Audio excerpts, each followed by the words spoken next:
Seguinte, inscreva-se no canal do De Placa porque tem novidade, fim da linha para Vitor Pereira no Flamengo. Que pena. Monique Danello já está conosco. Monique, bom dia para você. Obrigado pela participação, pelo tempo, Monique. Traga para nós as últimas informações dessa queda do Vitor Pereira, uma passagem que prometia ser muito longa, pelo menos essa era a ideia, esse era o objetivo, e não durou nada. Bom dia, Monique. Bom dia, Fragoso. Um abraço para você, para todo mundo aí no programa, a galera que está com a gente ligada no De Placa.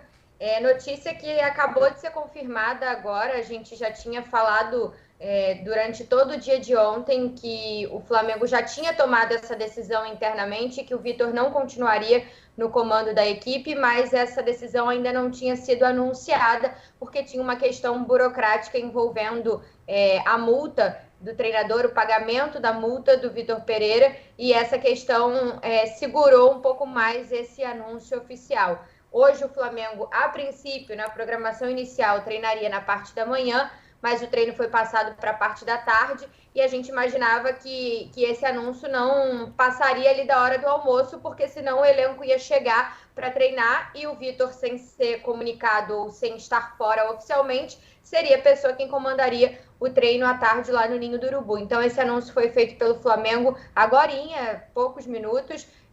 Foi um comunicado bem simples, dizendo apenas que o Vitor Pereira e sua comissão técnica não trabalham mais no Flamengo, não comandam mais o time profissional do Flamengo, e agradecendo os serviços prestados. Então, a gente ainda não tem os desdobramentos desse anúncio, a gente ainda não tem informação do que ficou acordado para o pagamento da multa do Vitor Pereira, que é uma multa referente aos meses de trabalho que ele ainda teria de contrato até dezembro de 2023, algo próximo a 15 milhões de reais, que provavelmente o Flamengo deve ter negociado para pagar de forma parcelada. Não sei que tipo de acordo foi feito com o Vitor, isso a gente ainda não tem informação. Hoje à tarde, a tendência é que o time seja comandado pelo Mário Jorge, que é o treinador da base do Sub-20, que já estava de sobreaviso para estar na beira do gramado na partida de quinta-feira, lá em Maringá, na estreia do Flamengo na Copa do Brasil. Então, a tendência é que a comissão técnica da base comande o treinamento de hoje à tarde, até porque, como a gente falava ontem aqui também, o Flamengo não tem uma comissão permanente no profissional. Um pouquinho antes de vocês me chamarem, eu estava olhando aqui uma informação. Pelo que me passaram, o Mário Monteiro, que é o preparador físico, também está saindo junto com o Vitor Pereira. Ele não era um preparador da comissão técnica do VP, ele era da comissão do Jorge Jesus em 2019. Depois que o Jesus foi para a Turquia, ele acabou decidindo voltar a morar no Brasil, porque ele tem a esposa dele aqui, enfim, e foi recontratado pelo Flamengo e integrou essa comissão do Vitor Pereira. Embora ele não seja de uma comissão do Vitor de outros trabalhos, pelo que me passaram aqui agora, o Mário Monteiro também está saindo, ou seja, vai ser uma reestruturação completa ali no futebol, e aí fica sem a comissão técnica inteira. Então, esse primeiro momento vai ser um trabalho conduzido pelos profissionais do clube que estão no Sub-20 do Flamengo, até que o novo treinador seja anunciado. Nas últimas vezes, o Flamengo tentou fazer tudo de forma que deixasse engatilhado o próximo nome, para assim que anunciar a saída do treinador, já anunciar também o substituto. Dessa vez, embora algumas opções estejam disponíveis no mercado, não me parece que isso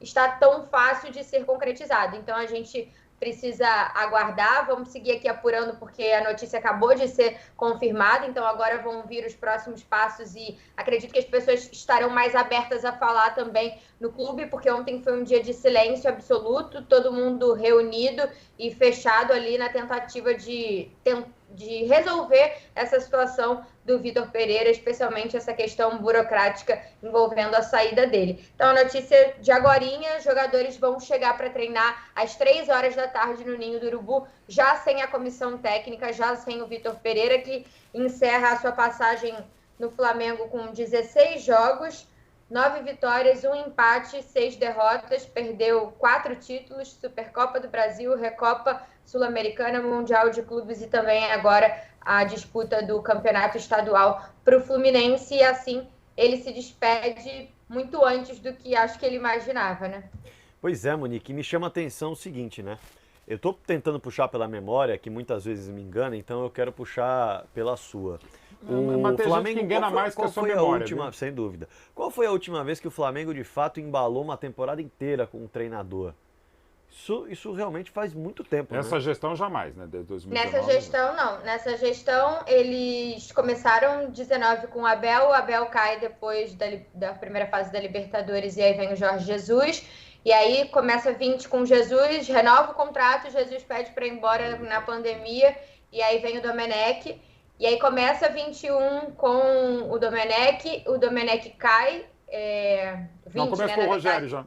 Começa com o Rogério. O Domenech cai ainda, em 20 vem o Rogério, e aí começa 21 com o Rogério cai em 21, depois de conquistar o brasileiro, que era referente a 2020, e vem o Renato, e aí o Renato também não termina a temporada, depois vem o Paulo Souza, que cai ao fim da primeira fase da Libertadores para a chegada do Dorival, e aí ao fim da temporada faz a troca pelo VP e agora mais essa mudança. Então, assim, nessa gestão, o Rodolfo Landim, que foi a gestão que assumiu pós Eduardo Bandeira de Mello, ainda não teve nenhum ano completo com o mesmo treinador. Nenhuma primeira aposta para o projeto do ano seguiu no comando. Várias saídas por motivos diversos, em momentos diversos, mas nenhuma temporada começou e terminou com aquele treinador que era a aposta da diretoria para fazer o projeto daquele ano. E antes disso, o Flamengo também vinha numa sequência de muitas trocas de técnico, porque teve aquele eventual momento lá que o Rueda estava muito bem, e aí ele fica naquele imbróglio para sair para a seleção, e aí o Flamengo fica sem técnico, o Carpegiani assume. Já foi assim com o Muricy, que era um técnico para um projeto, e o Muricy fica mal de saúde, sai, o Zé Ricardo assume interinamente, faz um bom trabalho. Já teve o Barbieri também, meio que tapando um buraco no Flamengo, que tinha vindo para trabalhar numa comissão. Então, assim, é um processo óbvio. Até o Flamengo de 2019, dá pra gente dizer assim, de 2015 para cá, quando o Flamengo começa a entrar numa guinada de se tornar um pouco mais profissional nesse sentido com o Bandeira, ainda trocava muito de técnico. E aí, a partir de 2019, que é quando todo mundo vai fazer um marco, obviamente, porque é quando volta a ganhar títulos de expressão, parece que a coisa vai melhorar, mas não. Todo ano esses títulos vêm aos trancos e barrancos, né? Com essa troca de treinador e esse planejamento sempre muito questionado. Fala, Ricardinho. A pergunta, ô Monique, aquele moço, Real Madrid, pode esperar, a sua hora vai... Ele também vai, né? Que ele contratou, ele que avalizou, ele que apostou, ele que fez a troca do Dorival campeão pelo VPP. Ele também tá fora, nessa nota aí, ele foi junto, é isso? O clube só demite um VP, não dá para demitir os dois VPs. A gente até tem informação de que é possível que outras mudanças sejam feitas no departamento de futebol do Flamengo, mas não vão chegar nesse patamar de mudanças. São mudanças em prateleiras mais abaixo, né? Se fala uma possível saída do Fabinho Soldado. Então, se outras mudanças acontecerem nesse momento, vão ser mudanças ali na prateleira da gerência de futebol. O cara que fez a escolha fica, é isso? Claro. A princípio, sim. Marcos Braz fica ok, direto. muito obrigado. O que pinta como pergunta agora, acho que ninguém discorda que o Vitor Pereira já não tinha mais jeito, né? Não tinha que ter vindo, né? E Não, eu pelo menos alertei aqui algumas vezes. Mas assim, agora não tinha, era insustentável. Até os mais empedernidos defensores da indefensável permanência dele já tinham largado. Eu acho interessante, a nota oficial do Flamengo, né, o Twitter, né, enfim, nas redes sociais é 10h57 da manhã, pelo menos já uma evolução, não foi mais às 2h30 da manhã como demitiram o Rogério Ceni. Mas é do Flamengo e de todo mundo agora. Algumas coisas pegam e não precisava exatamente. Pega do Goiás de ontem do Guto. A última frase. Coisa. A direção agradece ao profissional e deseja sorte na continuidade da carreira. Mas enfim, ok. Agora copia e cola do Guto Ferreira de ontem. Mais ou menos. Agora eu acho interessante que logo depois, 2 minutos depois da nota oficial, o perfil de um amigo meu, que na verdade assume pelo Ibis, né, que é o Nilcinho, coloca: pede para ele olhar o WhatsApp aí rapidão. Né? A gente sabe quando o Ibis se interessa no profissional, já a gente mostra mais ou menos, né? E já foi curtido por mais de 25 mil pessoas o tweet do Ibis. Assim, não tem o menor cabimento ele continuar, não tinha jeito. Como eu acho que também o Marcos Braz, é que assim, Eu detesto, em qualquer área de atuação, ficar demitindo as pessoas. Eu acho horrível. Eu também.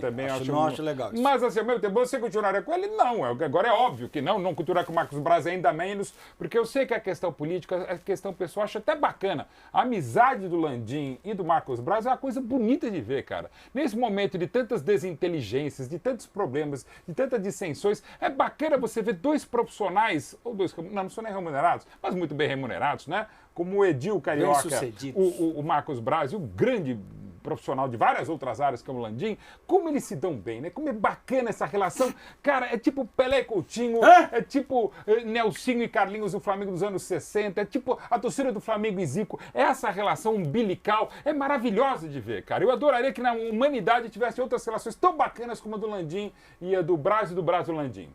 Um vermelho e preto, outro preto e vermelho, é maravilhoso. E vai ter uma coisa... Só rapidinho, Monique, vai ter uma coisa que a Monique vai poder agora tirar uma dúvida que eu tenho há mais de 6 ou 7 meses. Cara, eu vou saber quanto que ele tem na conta. Ai, meu, vai voltar essa história. Saber tu não vai. Tu vai saber que tem mais tanto, eu não sabia o que tinha antes. Tanto. Mas pelo menos já vou ter um caminho, né, Monique? Já vou saber assim mais ou menos, né? É mais fácil de descobrir. É verdade. Monique, pinta uma dúvida agora. Diga. Só para trazer a informação é que a última temporada com um treinador no comando inteira foi em 2011 com professor. Tá vendo?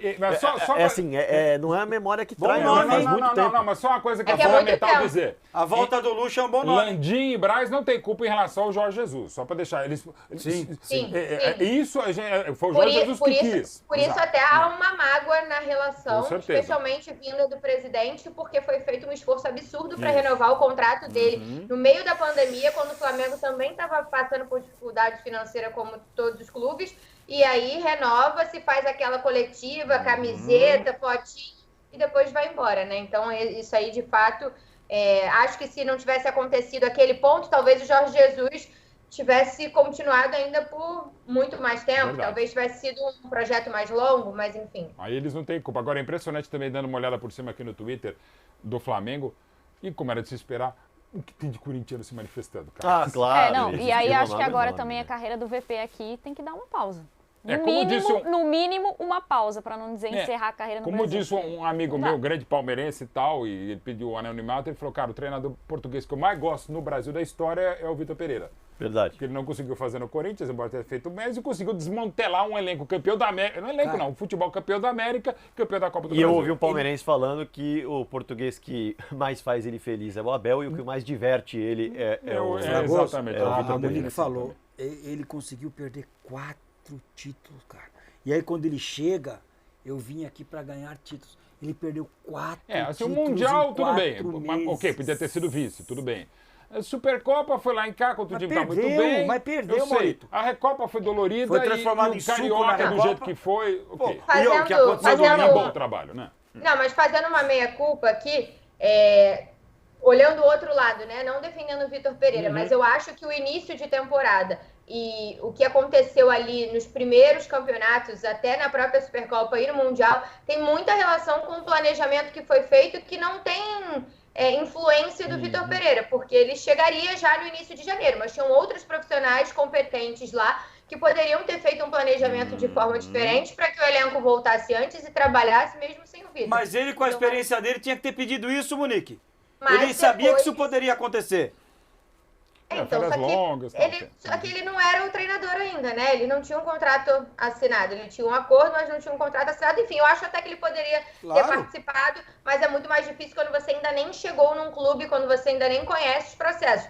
Agora, depois, é claro que tem muita influência dele, e aí, no todo, né, no esquema que ele passa a jogar, na forma como ele coloca esse elenco, assim, pra mim, acho que o pior, e ele foi questionado sobre isso na última coletiva dele lá depois do jogo contra o Fluminense, que você tem jogadores com determinadas características, por que você quer forçar esses jogadores a jogarem de uma forma que você acredita se as características deles não casam com a forma como você acredita? Você então quer outros jogadores? Você quer que contrate jogadores que tenham as características para jogar na forma como você acredita? E aí ele não quis responder, obviamente que ele falou que seria muito conveniente agora eu dizer aqui que eu preciso de jogador. Mas é isso, assim, eu acho que foi uma insistência num esquema, numa forma de jogar, numa ideia que que o Flamengo não respondia, que a gente não vê o Flamengo jogando há anos. E aí a consequência foi essa, né? A cereja do bolo daquela goleada bizarra no domingo lá no Maracanã. Tem informação, Ricardinho? Não, eu não tenho problema nenhum de falar aqui. Eu fiz um contato com o Dorival Júnior, agora, né? E perguntei ao Dorival, viu, Monique? Amigo, você voltaria a trabalhar, você voltaria ao Flamengo? Ele me respondeu, Ricardinho, falar por hipótese não é legal. Tá aí. E aí a dúvida que eu quero tirar com a Monique, se dentro da apuração dela, existe alguma perspectiva de nomes, se o Flamengo já está trabalhando com um nome, e evidentemente, se o Dorival está entre esses nomes, né?